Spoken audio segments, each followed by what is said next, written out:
नमस्कार दोस्तों, स्वागत है आपका हमारे YouTube चैनल लर्निंग आर्यवर्त में। दोस्तों, हम शुरुआत कर रहे हैं भारतीय संविधान पॉलिटी, जो कि लूसेंट सीरीज में पॉलिटी शुरुआत किया जा रहा है। तो आप लोग पेज नंबर जो है 229 खोल लीजिएगा। तो पॉलिटी जो हम लोग लूसेंट की शुरुआत करते हैं, देखिएगा। सबसे पहले भारतीय संविधान के विकास का संक्षिप्त इतिहास।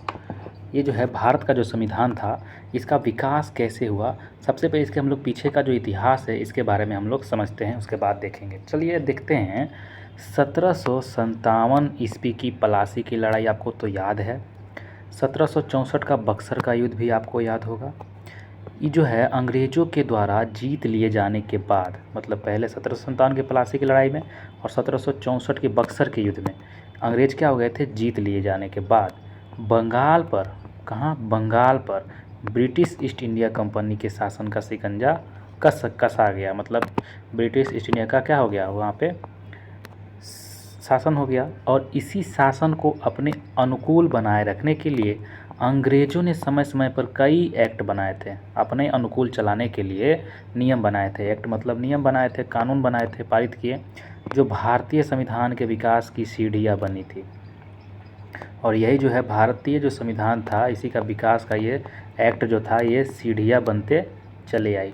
जैसे कि सबसे पहले देखते हैं कौन सा नियम या फिर एक्ट बनाया गया। तो 1773 का रेगुलेटिंग एक्ट। कौन सा? 1773 का रेगुलेटिंग एक्ट, ठीक ना। देखिएगा, इस अधिनियम का अत्यधिक संवैधानिक महत्व है। इस अधिनियम का क्या है, अत्यधिक, मतलब बहुत ज़्यादा इसका संविधान से रिलेटेड इसका महत्व है। 1773 का रेगुलेटिंग एक्ट, जैसे कि भारत में ईस्ट इंडिया कंपनी के कार्यों को नियमित और नियंत्रित करने की दिशा में ब्रिटिश सरकार द्वारा उठाया गया यह पहला कदम था। मतलब ये क्या था, ये पहला कदम था कि भारत में क्या किया, जो ईस्ट इंडिया कंपनी आई थी उसके कार्यों को नियम से चलाने के लिए, उसको सही तरह से नियंत्रित करने के लिए दिशा में ब्रिटिश सरकार द्वारा, किसके द्वारा, ब्रिटिश सरकार के द्वारा उठाया गया यह पहला कदम था। ये ब्रिटिश सरकार ने उठाया था, ठीक ना। और किस लिए, भारत में जो ईस्ट इंडिया कंपनी आई थी उसको नियमित करने के लिए, उसको नियंत्रित करने के लिए। नियंत्रित मतलब वो अपने मनमाना से चला रहा था। ईस्ट इंडिया कंपनी में जितने भी थे हैं वो अपने मनमाने से क्या कर रहे थे, तो चला रहे थे भारत में। तो ब्रिटिश सरकार ने क्या किया, 1773 का रेगुलेटिंग एक्ट लाया, जिसके थ्रू उसने क्या किया, ये पहला कदम उठाया था उसको नियंत्रित करने के लिए, ईस्ट इंडिया कंपनी को कार्य को चलाने के लिए और उसे सही तरह से नियंत्रित करने के लिए। अर्थात कंपनी के शासन पर संसद का नियंत्रण स्थापित करने के लिए कह दिया ना, कि जो कंपनी था ब्रिटिश ईस्ट इंडिया कंपनी, इस पे जो था, इसका शासन पर संसद का नियंत्रण स्थापित किया जाए। संसद मतलब डायरेक्ट ब्रिटिश सरकार का नियंत्रण हो जाए। पहले किसका नियंत्रण होता था, तो पहले ईस्ट इंडिया कंपनी अपने तरीके से चलाती थी, मनमाना तरीका से। फिर क्या हुआ कि जो है यही 1773 का रेगुलेटिंग एक्ट लाया गया, जिसमें कंपनी के शासन पर क्या किया गया, संसद का नियंत्रण स्थापित किया गया डायरेक्ट, ठीक ना। अब जब डायरेक्ट सरकार के हाथ में चला गया, तो इसके द्वारा पहली बार कंपनी के प्रशासनिक और राजनैतिक कार्यों की मान्यता मिली। किसे? कंपनी के प्रशासन को चलाने का और राजनीति से जितना भी कार्य थे, राजनीतिक कार्यों की मान्यता मिली थी। किसको? कंपनी को, ठीक ना। इसके द्वारा केंद्रीय प्रशासन की नींव भी रखी गई। किसकी नींव रखी गई? केंद्रीय प्रशासन, माने प्रशासन, केंद्र में कि एक प्रशासन रखा जाएगा। किसमें? केंद्र में एक प्रशासन रखा जाएगा चलाने के लिए। तो केंद्रीय प्रशासन की भी नींव रखी गई थी 1773 के रेगुलेटिंग एक्ट के द्वारा। क्या क्या किया गया, हम लोग कैसे क्या क्या देखें, तो देखिए, भारत में ईस्ट इंडिया कंपनी के कार्यों को नियंत्रित और नियमित तरह से ब्रिटिश सरकार द्वारा उठाया गया, ये पहला कदम था। अर्थात कंपनी के शासन पर संसद का डायरेक्ट नियंत्रण इस पर स्थापित किया गया। और इसके द्वारा पहली बार कंपनी के प्रशासनिक और राजनीतिक कार्यों को मान्यता भी मिला। इससे क्या हुआ, उसको फ़ायदा भी हुआ। क्यों? क्योंकि कंपनी के प्रशासन और राजनीतिक कार्यों को मान्यता मिली। वैसे तो ईस्ट इंडिया कंपनी था किसका, ब्रिटिश का ना था। तो इसके द्वारा केंद्रीय प्रशासन की नींव रखी गई थी। और क्या किया गया इसके द्वारा, तो केंद्रीय प्रशासन की भी नींव रखी गई थी। विशेषता देखते हैं इसका क्या है विशेषता। तो इस अधिनियम द्वारा बंगाल के गवर्नर को बंगाल का गवर्नर जनरल पद नाम दिया गया। मतलब जो उस समय बंगाल के गवर्नर हुआ करते थे, बंगाल के क्या हुआ करते थे, बंगाल के गवर्नर हुआ करते थे उस समय, सिर्फ बंगाल के क्या होते थे, बंगाल का ही सिर्फ गवर्नर हुआ करता था। अब उसकी जो 1773 का रेगुलेटिंग एक्ट लाया गया, उसमें कहा गया कि अब डायरेक्ट बंगाल का गवर्नर नहीं रहेगा, अब ये बंगाल का गवर्नर जनरल पद से नाम इसको दिया जाएगा। तो उसका क्या नाम रखा गया, बंगाल का गवर्नर जनरल पद नाम दिया गया। आप लोगों ने जनरल का कितना वैल्यू था आप लोग देखे भी हैं, कितना है। तथा मुंबई एवं मद्रास के गवर्नर को इसके अधीन भी किया गया, और जो मुंबई था और मद्रास था ये भी जो था उसी के अधीन आता था।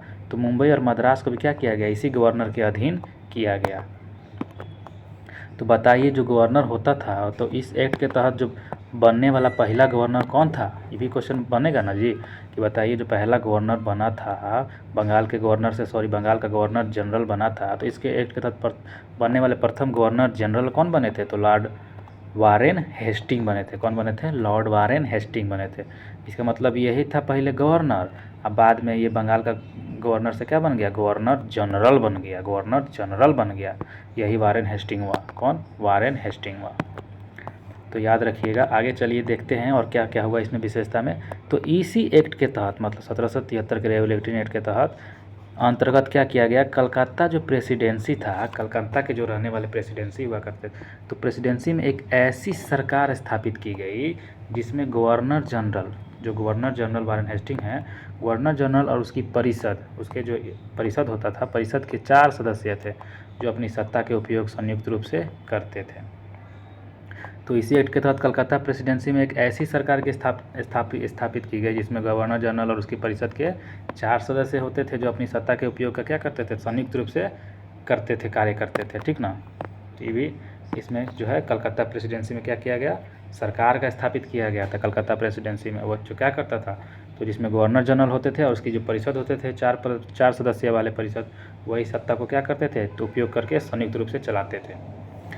तो इस अधिनियम के अंतर्गत कलकत्ता में 1774 ईस्वी में क्या किया गया, एक उच्चतम न्यायालय की भी स्थापना की गई। उच्चतम मतलब सुप्रीम कोर्ट हो गया ना, उच्चतम लगेगा तो सुप्रीम, उच्च लगेगा तो हाई, तो उच्चतम न्यायालय की स्थापना की गई 1774 में। कहाँ पर, कलकत्ते में किया गया था, कलकत्ता में ही किया गया था। इसी अधिनियम के 1773 के रेगुलेटिंग एक्ट में 1774 में क्या किया गया, तो उच्चतम न्यायालय की स्थापना की गई जिसमें मुख्य न्यायाधीश और 3 अन्य न्यायाधीश थे, जिसमें एगो मुख्य न्यायाधीश था मेन और 3 अन्य न्यायाधीश हुआ करते थे। इसके प्रथम मुख्य न्यायाधीश सर एलिजा इम्पे थे। देखिए कितना इंपॉर्टेंट लाइन है। बताइए जो कलकत्ता में सबसे पहले जो उच्चतम न्यायालय बनाया गया कलकत्ता में 1774 में, और 1773 में रेगुलेटिंग एक्ट आया था 1 साल पहले। और सबसे पहले इसमें जो सबसे मुख्य न्यायाधीश जो है, मेन न्यायाधीश किसको बनाया गया था, CJI, तो सर एलिजा इम्पे। किसे, सर एलिजा इम्पे। और अन्य 3 न्यायाधीश कौन थे, तो चैम्बर्स था, लिमेंस्टर था और हाइड था। चैम्बर्स, लिमेंस्टर और हाइड, ये सब नाम देख रहे हैं, चैम्बर्स, लिमेंस्टर और हाइड ये न्यायाधीश हुआ करते थे। लेकिन जो एलिजा इम्पे था ये मुख्य न्यायाधीश हुआ करता था, चीफ जस्टिस ऑफ इंडिया तो नहीं बोलेंगे, कोलकाता, ठीक ना। वही मान के चलिए कलकत्ता में ही ना हो गया हमारा, उच्चतम न्यायालय एक ही को होता है, तो चीफ जस्टिस ऑफ वही इंडिया बोल सकते हैं। या फिर चलिए आगे देखते हैं। इसके तहत कंपनी के कर्मचारियों को निजी व्यापार करने और भारतीय लोगों से उपहार और रिश्वत लेना प्रतिबंधित कर दिया गया। उस समय कंपनी क्या कर लेता था, तो वो ज़बरदस्ती टैक्स वसूलता था, निजी व्यापार करने पर अपना अधिकार जमाता था। तो इसके तहत कंपनी के कर्मचारी को क्या किया गया, जो कंपनी थे ब्रिटिश ईस्ट इंडिया कंपनी जो होती थी, कंपनी के कर्मचारियों को निजी व्यापार करने के लिए, वो अपना निजी व्यापार करने और भारतीय लोगों से उपहार में जो रिश्वत लेते थे, रिश्वत लेना, इस सबको बंद कर दिया, प्रतिबंधित कर दिया, ठीक ना। इसी एक्ट के तहत कंपनी के लोग क्या करते थे, कर्मचारी जो होते थे ना, खुद व्यापार करते थे, अपना प्राइवेट में व्यापार करके फ़ायदा कमा लेते थे, ठीक ना। अपने जो ब्रिटेन में ले जाकर पैसा छाप देते थे। तो कंपनी के कर्मचारियों को निजी व्यापार करने से रोक लगाया गया और वो रिश्वत लेते थे, उपहार या फिर जो भी कहिए भारतीय लोगों से ज़बरदस्ती, चाहे जो भी कैसे करके, तो वही प्रतिबंधित कर दिया गया, ठीक ना, इस एक्ट के तहत। तो इसी अधिनियम के द्वारा ब्रिटिश सरकार को लॉ बोर्ड ऑफ डायरेक्टर्स के माध्यम से कंपनी पर नियंत्रण सशक्त किया गया। इस अधिनियम के द्वारा क्या किया गया, तो ब्रिटिश सरकार को बोर्ड ऑफ डायरेक्टर्स के माध्यम से कंपनी पर नियंत्रण सशक्त हो गया। मतलब ब्रिटिश सरकार ने बोर्ड ऑफ डायरेक्टर्स की नियुक्ति की और ये बोर्ड ऑफ डायरेक्टर्स जो होते थे वो कंपनी पर नियंत्रण बना के रखते थे। इसे भारत में इसके राजस्व, नागरिक और सैन्य मामलों की जानकारी ब्रिटिश सरकार को देना आवश्यक कर दिया गया। और यही बोर्ड ऑफ डायरेक्टर्स क्या करते थे, तो भारत में जितने भी राजस्व होता था, नागरिक जो भी हो गए, सैन्य मामला जो हो गए, इस सब की जानकारी ब्रिटिश सरकार को देता था। ब्रिटिश सरकार तो यहाँ पे आकर नहीं ना देखते रहेगा, तो कंपनी को भेज दिया, जाइए अपना व्यापार करिएगा, अपना फ़ायदा कमाइएगा, जो फ़ायदा होगा ब्रिटिश को दीजिएगा। लेकिन वो क्या करते थे, कंपनी अपना दिमाग बुद्धि लगाते थे। कंपनी जितना भी लोग आए थे, व्यापारी थे ना, वो सब क्या थे, व्यापारी थे। तो वो क्या किए थे, तो इसीलिए उनको देख रेख करने के लिए 1773 में रेगुलेटिंग एक्ट में लिखा गया कि हम लोग एक बोर्ड ऑफ डायरेक्टर्स का गठन करेंगे और वही जाके क्या करेगा, तो भारत में जितना भी राजस्व है, पैसा जो आता है, नागरिक जो है, सैन्य मामलों की जो जितना भी जानकारी हम लोग ब्रिटिश सरकार को देगा। कौन देगा, बोर्ड ऑफ डायरेक्टर्स देगा। तो ये किस में लिखा था, 1773 का ही रेगुलेटिंग एक्ट में लिखा गया था। तो ये सब जो 4-5 को हम लोग देखे अभी, ये सब विशेषता था किसका, 1773 के रेगुलेटिंग एक्ट का। मतलब यहाँ से धीरे धीरे कानून को थोड़ा सख्त किया गया, किसके खिलाफ, तो ब्रिटिश किया जो है ईस्ट इंडिया अपने खिलाफ, उसके अपने खिलाफ ही क्या किया, तो सख्त किया। इससे हम लोग को लगा कि हाँ अब सही राह पे चल रहा है। और यहीं से मतलब कहा गया कि अब ये जो है पहला शुरुआत हो गया था संविधान बनने का भारत में। संविधान तो बहुत बाद में चल के बना था, लेकिन शुरुआत यहीं से कहा जाता है। क्या कि एक्ट और कानून जो बनाया गया था सबसे पहले यही बनाया गया था। उस समय कोई कानून तो था नहीं, मनमाना चलते थे सब, है ना। चलिए आगे देखते हैं। एक्ट ऑफ सेटलमेंट 1781 ईस्वी, एक्ट ऑफ सेटलमेंट 1781 ईस्वी। देखिएगा, रेगुलेटिंग एक्ट की कमियों को दूर करने के लिए जो रेगुलेटिंग एक्ट बनाया था ना 1773 वाला, इसमें कुछ कमी भी देखने को मिला था। अब ये जो कमी था, अब इसको कैसे दूर किया जाएगा, ये तो बन गया है एक्ट, तो एक बार बन गया है तो फिर इसको दोबारा तो नहीं सुधार सकते हैं। लेकिन दूसरा एक्ट ला के पिछला एक्ट को हम लोग खारिज कर सकते हैं। तो इसको जो रेगुलेटिंग एक्ट था, इसकी कमियों को दूर करने के लिए इस एक्ट का प्रावधान किया गया। कौन सा एक्ट, तो एक्ट ऑफ सेटलमेंट, इसका नाम ही रखा गया एक्ट ऑफ सेटलमेंट। तो ये एक्ट ऑफ सेटलमेंट किसकी कमी को दूर करने के लिए आया था, तो रेगुलेटिंग एक्ट की कमी को दूर करने के लिए आया था, जो 1773 में आया था। उस जो रेगुलेटिंग एक्ट को कमी को दूर करने के लिए एक्ट ऑफ सेटलमेंट लाया गया 1781 में। कितना साल के बाद, तो 7 साल है ना, और 80 हो गया, 8 साल, लगभग 8 साल पे आया था ये एक्ट ऑफ सेटलमेंट। तब पता चला कि उसमें कुछ कमी भी है ना। और इस एक्ट के अनुसार कलकत्ता की सरकार को बंगाल, बिहार और उड़ीसा के लिए विधि बनाने का प्राधिकार भी प्रदान किया गया। अब जो नया एक्ट लगाया गया था 1781 का एक्ट ऑफ सेटलमेंट, ये जो था रेगुलेटिंग एक्ट की कमी को तो दूर करने के लिए आया ही था। और इस एक्ट के अनुसार कलकत्ता की सरकार को बंगाल में भी और बिहार में और उड़ीसा में, बंगाल, बिहार और उड़ीसा तीनों में क्या कर सकता है वो, तो वो विधि बना सकता है, इसका अधिकार दिया गया, ठीक ना। तो बिहार, बंगाल, उड़ीसा में जो है विधि बनाने का अधिकार किस एक्ट के द्वारा लागू किया गया, तो एक्ट ऑफ सेटलमेंट के द्वारा 1781 में। और ये रेगुलेटिंग एक्ट की कमी को दूर करने के लिए आया था, जो कि उसमें नहीं था ये 1773 वाला। तो फिर से लाया गया जो है एक्ट ऑफ सेटलमेंट 1781 ईस्वी को। आगे देखते हैं 1784 ईस्वी का पीट्स इंडिया एक्ट। 1784 ईस्वी का कौन सा एक्ट, पीट्स इंडिया एक्ट।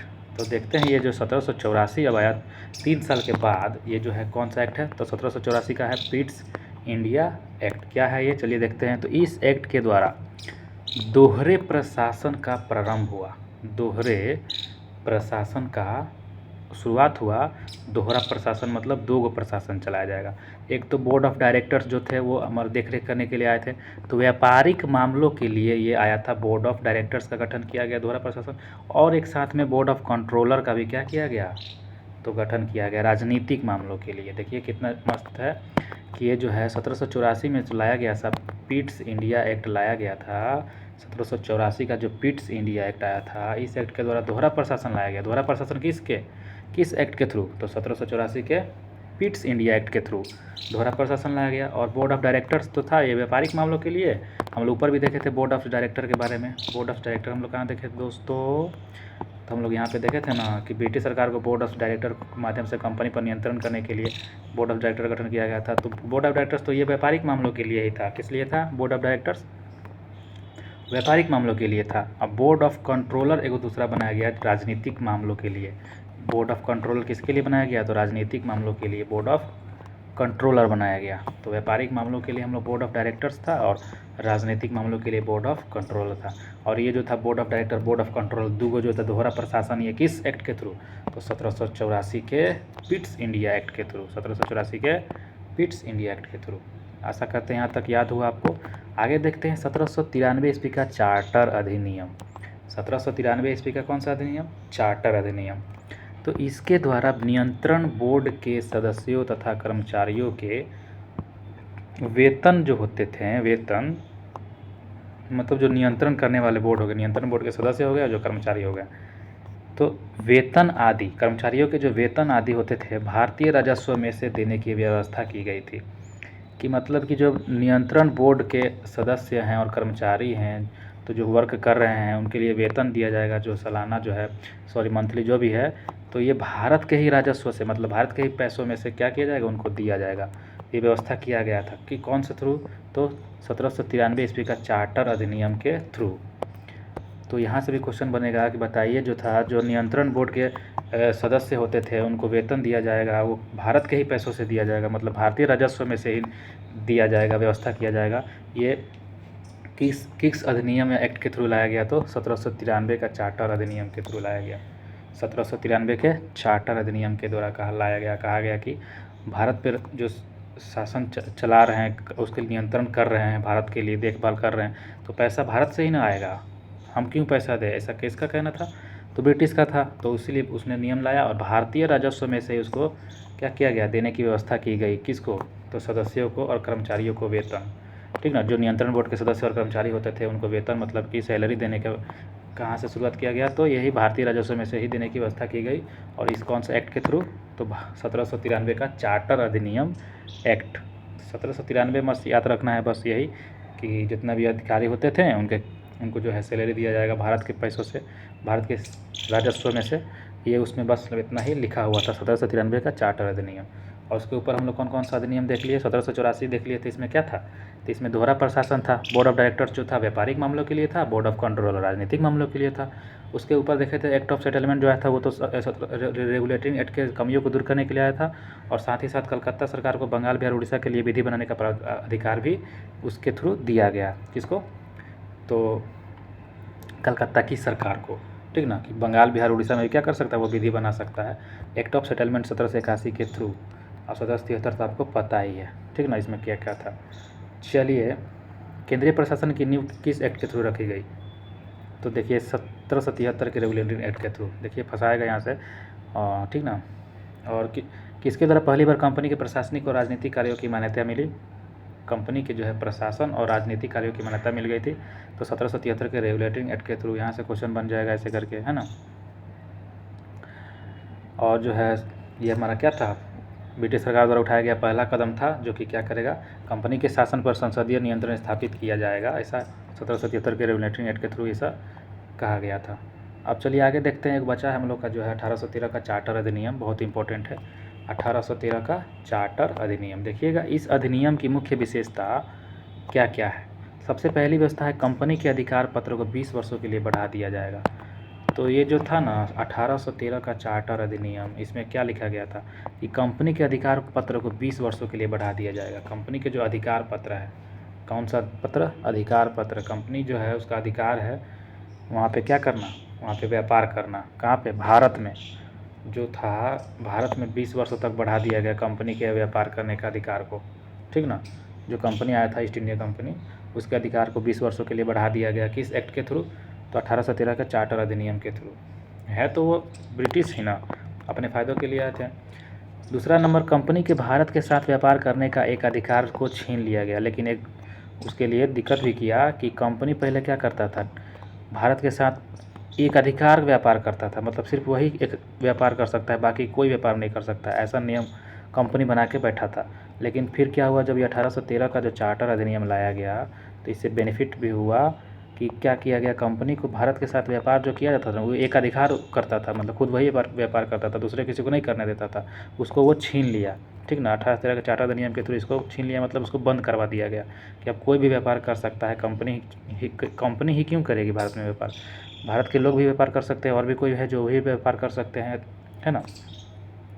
तो 1813 के चार्टर अधिनियम के थ्रू इसको क्या किया गया, तो इसको छीन लिया गया, मतलब कि कंपनी के एक अधिकार को बंद करवा दिया गया।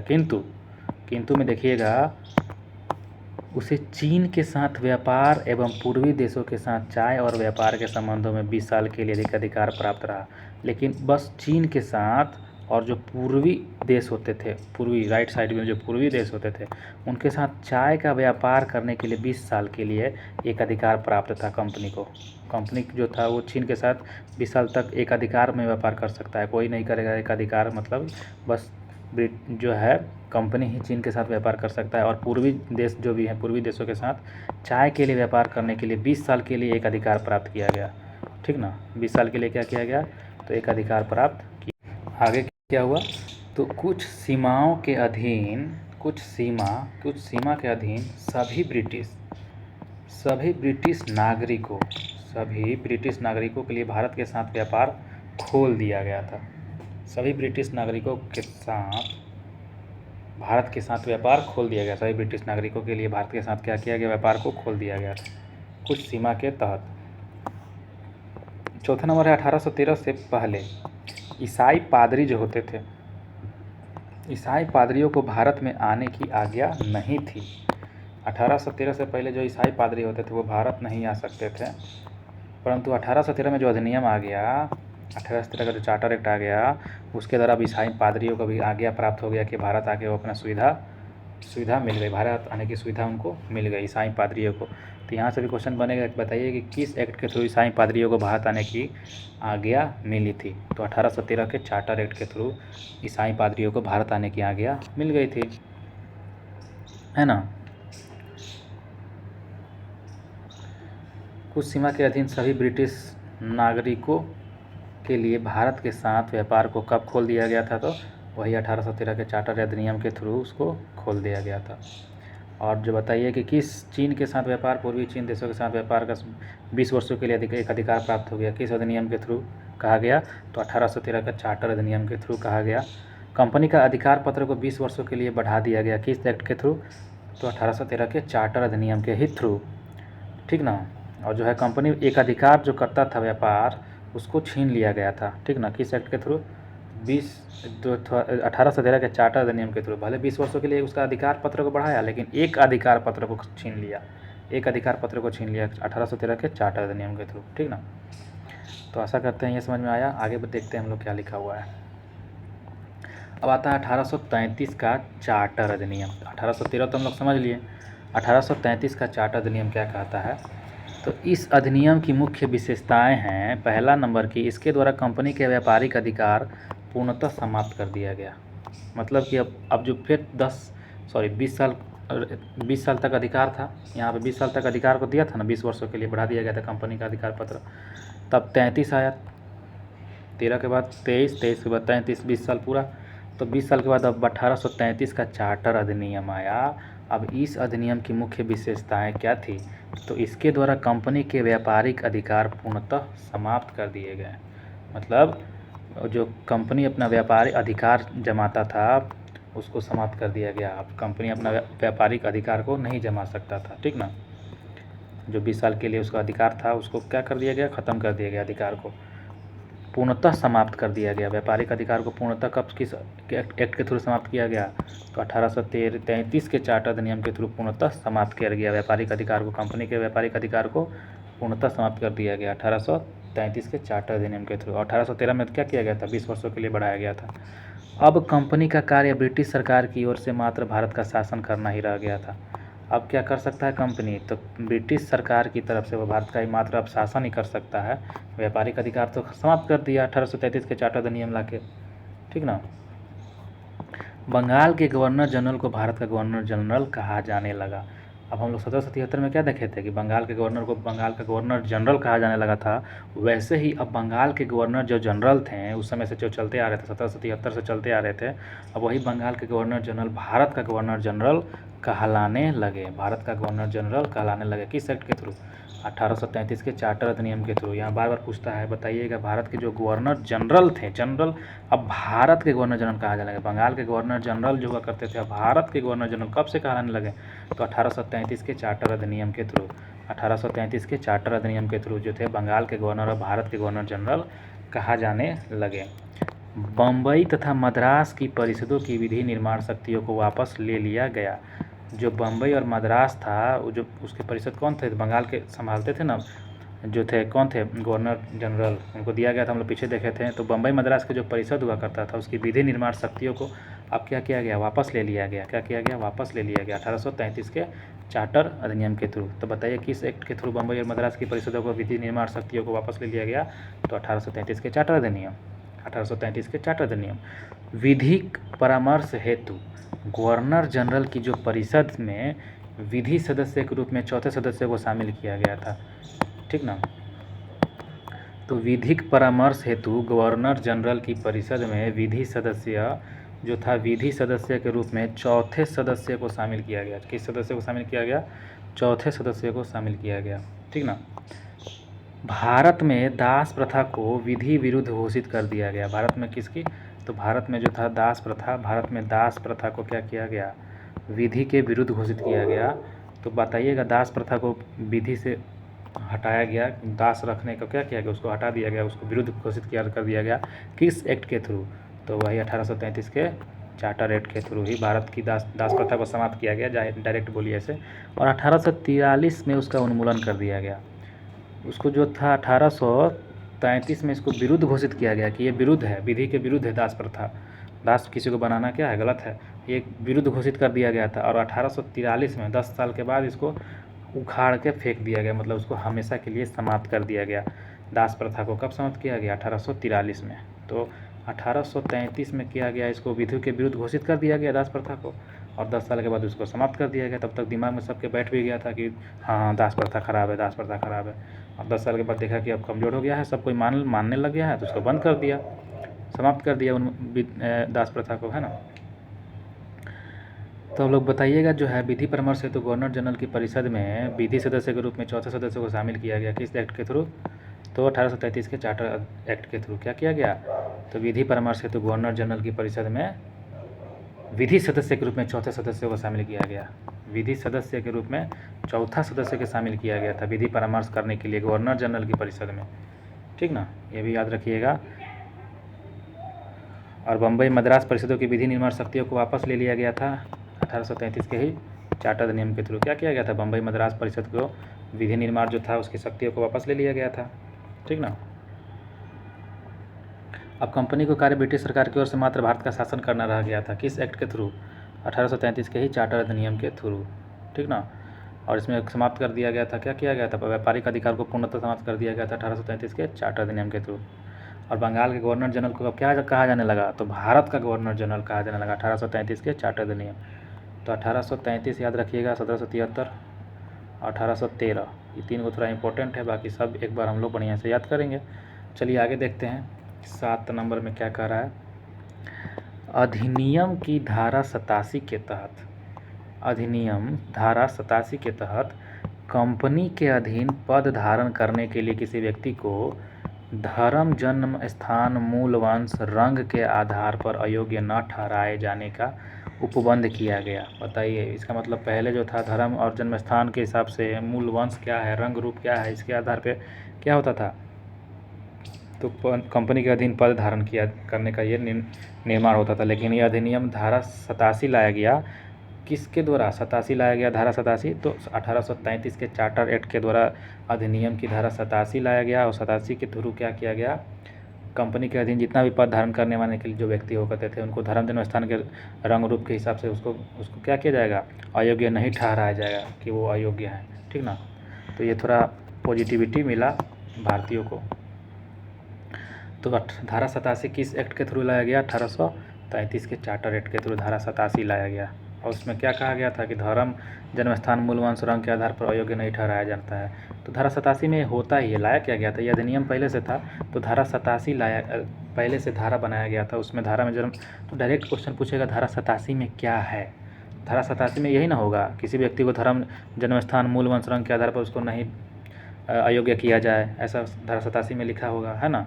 और ये अधिनियम 1833 के लाया गया था, उसी में ये धारा 87 को क्या किया गया था, तो हेडलाइट किया गया था। गवर्नर जनरल की परिषद को राजस्व के संबंध में पूर्ण अधिकार प्रदान करते हुए गवर्नर जनरल को संपूर्ण देश के लिए एक ही बजट तैयार करने का अधिकार दिया गया।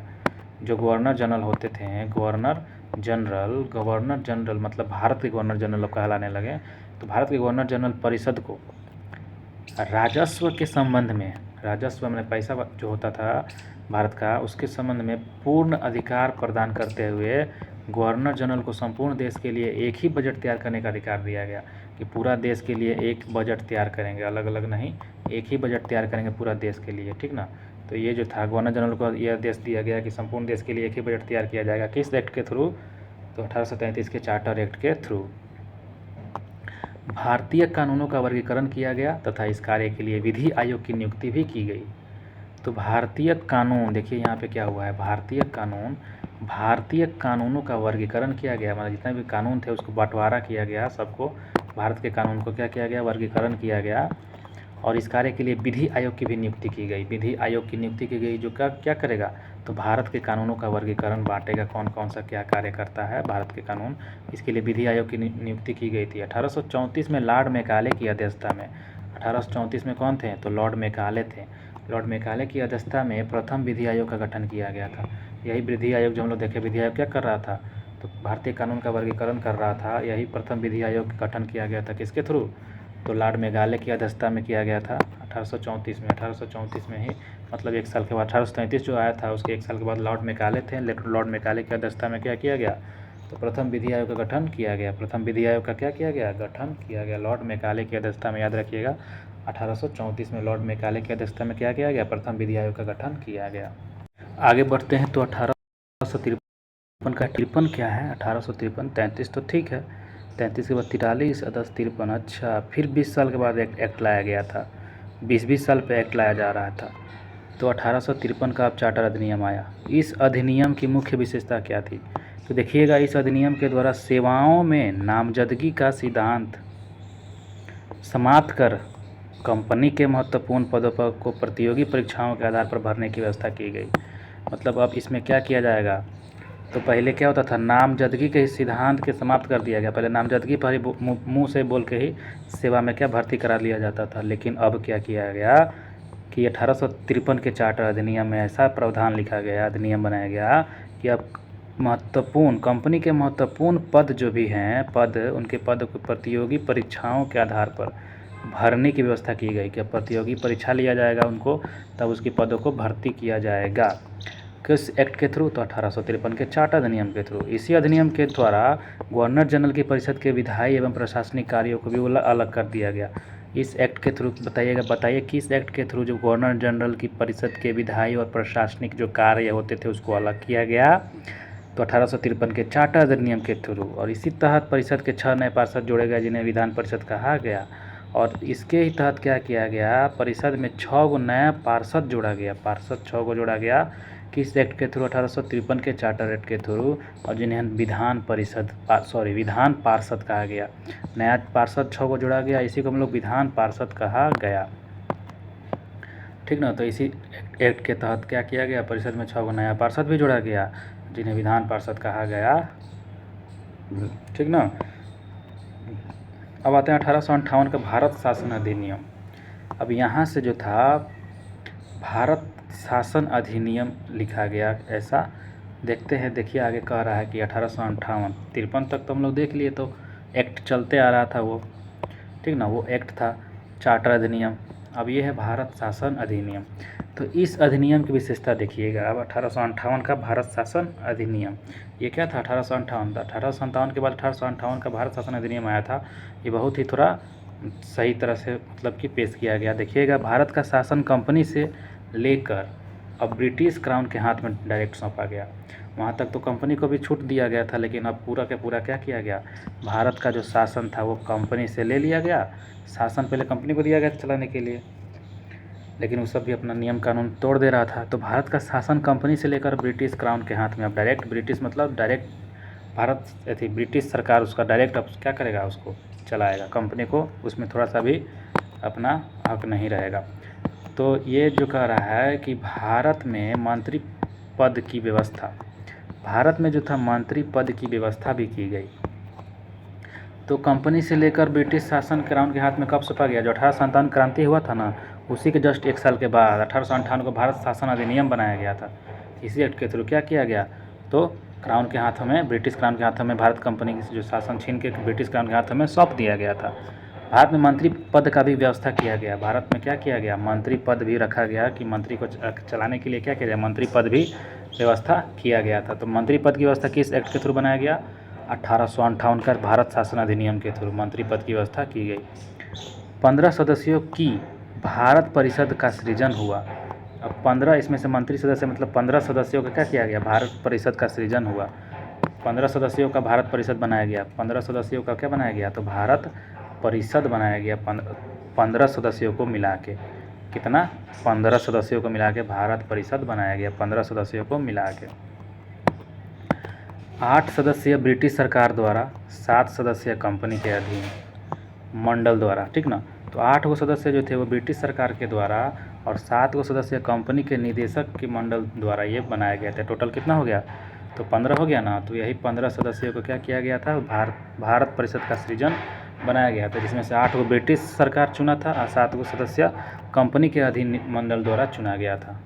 देखिएगा, मामला का सीधा नियंत्रण स्थापित किया गया।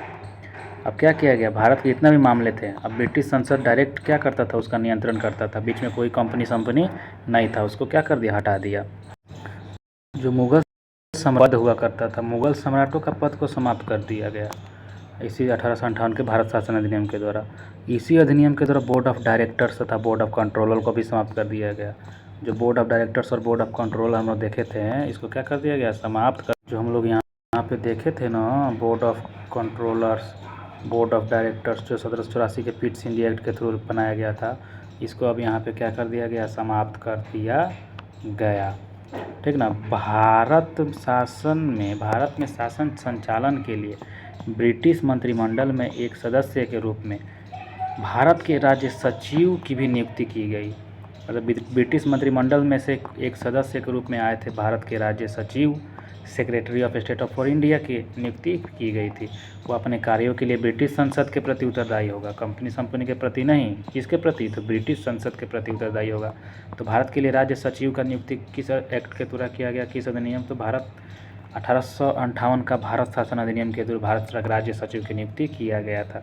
और ये किसके तहत उत्तरदायी होगा? तो ब्रिटिश के खिलाफ, ब्रिटिश संसद के प्रति उत्तरदायी होगा, ठीक ना। भारत के प्रशासन पर इसका संपूर्ण नियंत्रण था। भारत की जो प्रशासन थी उस पर इसका नियंत्रण होता था भारत के राज्य सचिव का। समझिए कि ये राज्यपाल जैसा कार्य करता है वैसे ही, ठीक ना। उसी का वाक्य अंतिम होता था, चाहे वह नीति के विषय में हो या ब्यौरे के विषय में हो। किसका वाक्य अंतिम होता था? तो भारत के राज्य सचिव का वाक्य अंतिम होता था। भारत के गवर्नर जनरल का नाम बदलकर वायसराय कर दिया गया। अब यहाँ पे क्या किया गया? तो भारत का जो गवर्नर जनरल था, जो यहाँ पे भारत का गवर्नर जनरल हुआ बनाए थे हम लोग, किधर गया? यहाँ पे बंगाल के गवर्नर जनरल को भारत के गवर्नर जनरल जो कहा जाने लगा था 1833 के चार्टर अधिनियम के थ्रू, इसी को भारत के गवर्नर जनरल को अब यहाँ पे क्या कर दिया गया? तो जो गवर्नर जनरल था इसको, भारत का जो गवर्नर जनरल था इसका नाम बदलकर वायसराय कर दिया गया। वायसराय कर दिया गया 1858 के भारत शासन अधिनियम के थ्रू, ठीक ना। वायसराय कर दिया गया, वायसराय है ना। वायसराय का अर्थ हम लोग क्या देखे थे? जिसके ब्रिटिश के जो अधिकारी बन के आता है, डायरेक्ट काम करता है ब्रिटिश का, वही वायसराय होता है। तो राजा का ही जैसा ही होता है। इस समय के गवर्नर जनरल लॉर्ड कैनिंग जो हुए थे, अंतिम गवर्नर जनरल और प्रथम वायसराय हुए थे। तो इस समय कौन थे? गवर्नर जनरल तो लॉर्ड कैनिंग थे। अब इन्हीं के समय में बनाया गया था वायसराय, तो इनको हटा के नहीं बनाया गया, इन्हीं को बना दिया गया वायसराय। तो अब गवर्नर जनरल से एक प्रथम वायसराय यही बन गए, कौन? Lord Canning. तो लॉर्ड कैनिंग चल रहे थे उस समय गवर्नर जनरल के पोस्ट पे, और इन गवर्नर जनरल से इनको क्या कर दिया गया? वायसराय बना दिया गया। तो प्रथम वायसराय हमारे लॉर्ड कैनिंग बन गए। कौन बन गए? लॉर्ड कैनिंग बन गए। चलिए आगे देखते हैं। अब आता है 1861 ईस्वी का भारत परिषद अधिनियम। 1861 का भारत परिषद अधिनियम। इस अधिनियम की विशेषता देखिए अब क्या है 1861 का।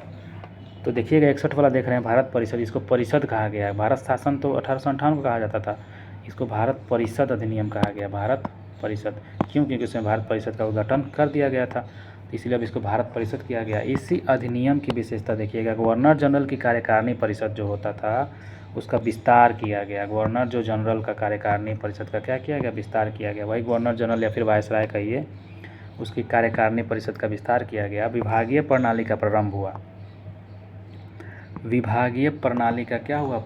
आरंभ हुआ, विभाग बनाया गया, ठीक ना, लॉर्ड कैनिंग द्वारा। लॉर्ड कैनिंग ही न थे उस समय, 1858 में कौन थे? कैनिंग थे।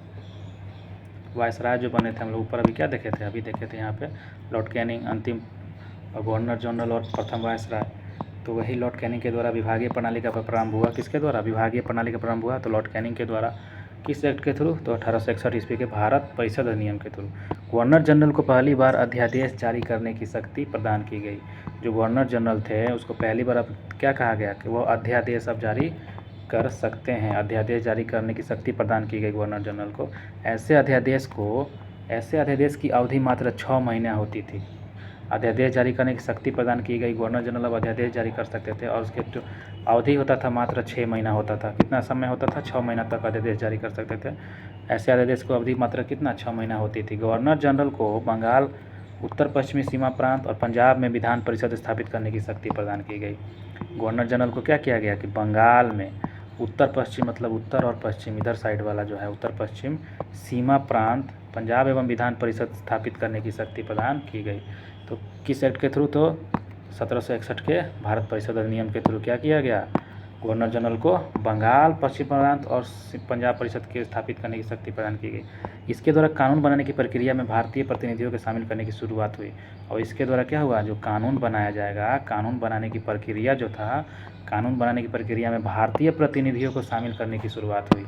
अब इसी के द्वारा अब कानून बनाया जाएगा ना, तो उसमें भारतीय जो प्रतिनिधि होते थे, भारत के प्रतिनिधि जो नेता हो गए भारतीय प्रतिनिधि, उसको भी शामिल किया जाएगा, इसमें शुरुआत किया जाएगा। क्यों? इसके द्वारा कानून बनाने की जो प्रक्रिया में भारत के लोगों को भी शामिल किया जाएगा। शुरुआत हुआ किसमें?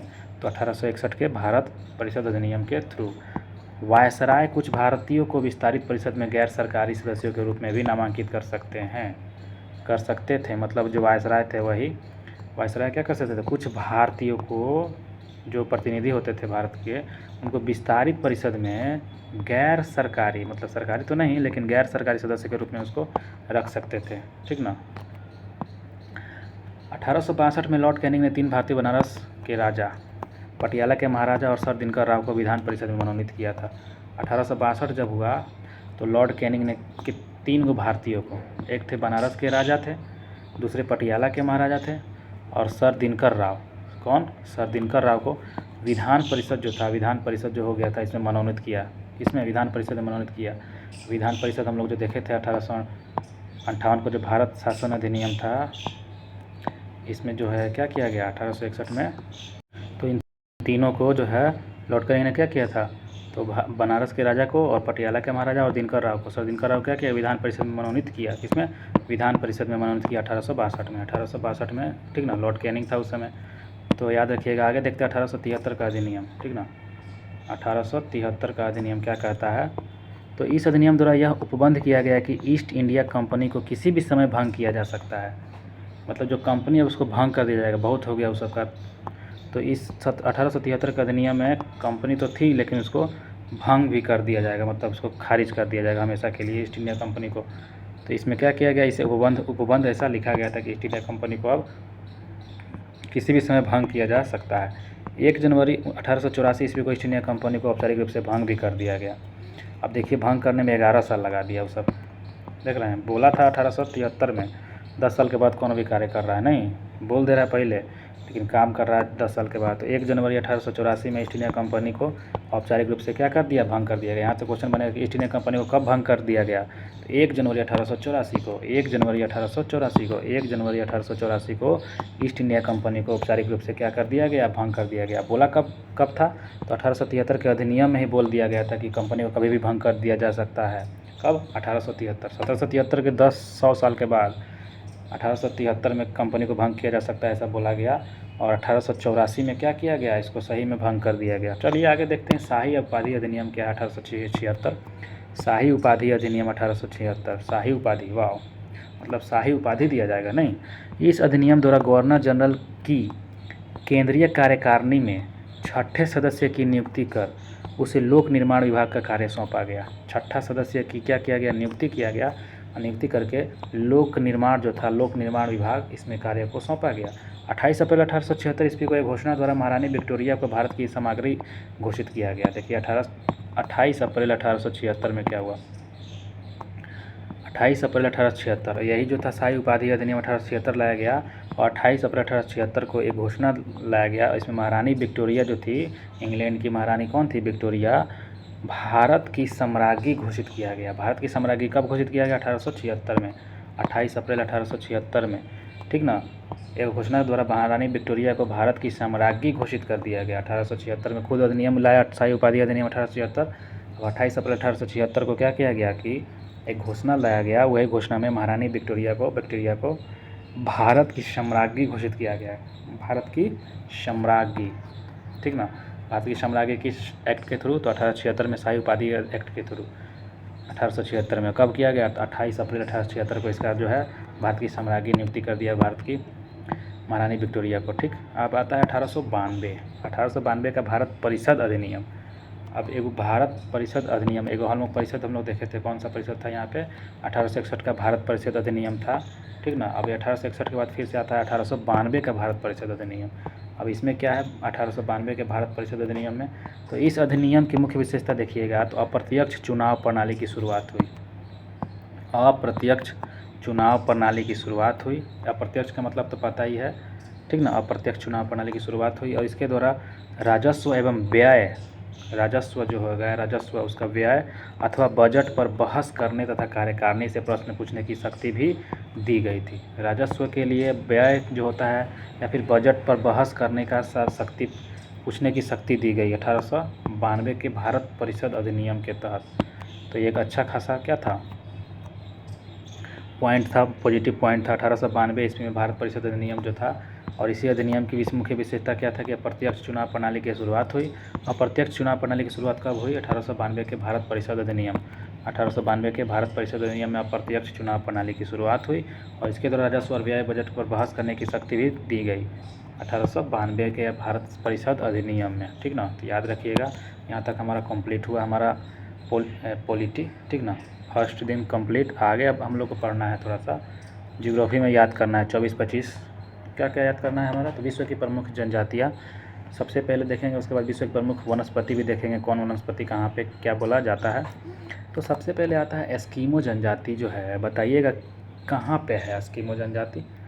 तो एस्किमो जो जनजाति है ना, तो आपको एस्किमो जनजाति ग्रीनलैंड देखे हैं ना, ग्रीनलैंड जो है कनाडा के राइट साइड में, ग्रीनलैंड और कनाडा, यहाँ पे हमारा एस्किमो जनजाति देखने को मिलता है। यहाँ पे बहुत ज़्यादा बर्फ़ गिरता है ना, एस्किमो जनजाति ऐसे वाला ही जो है बना के रहता है सब, तो बर्फ़ गिरता है, एस्किमो जनजाति वहाँ पे देखने को मिलता है। कहाँ पे, ग्रीनलैंड कनाडा में। कहाँ पे, ग्रीनलैंड है बर्फीला इलाका, और कनाडा। खिरगिज है, खिरगिज जनजाति जो है, खिरगिज जनजाति कहाँ पे देखने को मिलता है, मध्य एशिया में देखने को मिलेगा। खिरगिज जनजाति ये कहाँ पे देखने को मिलेगा, मध्य एशिया में। खिरगिज जनजाति कहाँ देखने को मिलेगा, मध्य एशिया में। तीसरा नंबर दिया हुआ है Maori, New Zealand, Maori, New Zealand. New है, क्या है, माओरी, माओरी न्यू चाहिए, माओरी न्यू चाहिए, माओरी न्यूजीलैंड। माओरी कहाँ पे है, माओरी जनजाति जो है वो न्यूजीलैंड में है। खिरगिज हमारा मध्य एशिया में देखे थे, और एस्किमो ग्रीनलैंड और कनाडा में देखे थे। मसाई जनजाति कहाँ पर है, मसाई जनजाति पूर्वी अफ्रीका में है। कहाँ पर है, मसाई जनजाति पूर्वी अफ्रीका में है, पूर्वी अफ्रीका के कीनिया में, पूर्वी अफ्रीका के कीनिया में है मसाई जनजाति, मसाई जनजाति। माओरी हमारा न्यूजीलैंड में, खिरगिज हमारा मध्य एशिया में, एस्किमो हमारा ग्रीनलैंड कनाडा में। आगे देखते हैं वेदास। वेदास जो है वो श्रीलंका में। वेदास कहाँ पे है, वेदास श्रीलंका। तो कितना अच्छा से श्री लिखा हुआ है, श्री। वेद, वेद जो है वेद, वेद से श्री याद रखिएगा, वेद श्री है ना, वेदाश्री, वेदाश्री याद रखिएगा, वेदाश्री। तो वेदाश्री, वेदाश्री, वेदाश्री, वेदास कहाँ पे है? श्रीलंका में है, श्रीलंका, वेदास श्रीलंका, वेद श्री वेद वेदास श्रीलंका। मसाई हमारा कहाँ पे था? मसाई हमारा पूर्वी अफ्रीका में था, मसाई, मसाई पूर्वी अफ्रीका के कीनिया में, मसाई हमारा पूर्वी अफ्रीका के कीनिया में। माओरी न्यूजीलैंड में, माओरी न्यूजीलैंड में। खिरगिज मध्य एशिया में, एस्किमो ग्रीनलैंड कनाडा में। आगे देखते हैं, मदास श्रीलंका में हो गया। निग्रो हमारा मध्य अफ्रीका में है, मध्य अफ्रीका में है। निग्रो जनजाति है जो अफ्रीका में, not Asia, Madhya Africa. Negro, Negro जो है वो मध्य अफ्रीका में है। वेदास कहाँ पे था? वेदास दोस्तों, वेदास कहाँ पे था? वेदास श्रीलंका में था, वेदास श्रीलंका। मसाई पूर्वी अफ्रीका में था, कीनिया पूर्वी अफ्रीका। ये जो अफ्रीका है, अफ्रीका के पूर्वी अफ्रीका में था ये कीनिया, कीनिया पे था मसाई। कीनिया में क्या था? मसाई। मध्य अफ्रीका में क्या था? निग्रो था। मध्य अफ्रीका में क्या था? निग्रो था। वेदास श्रीलंका में था, वेदास श्रीलंका इधर हो गया, श्रीलंका ये भारत हो गया, वेदास श्रीलंका है ना। निग्रो मध्य अफ्रीका हम लोग देख ही लिए थे। सेमांग हमारा मलेशिया में है, इधर मलेशिया है, मलेशिया इधर है।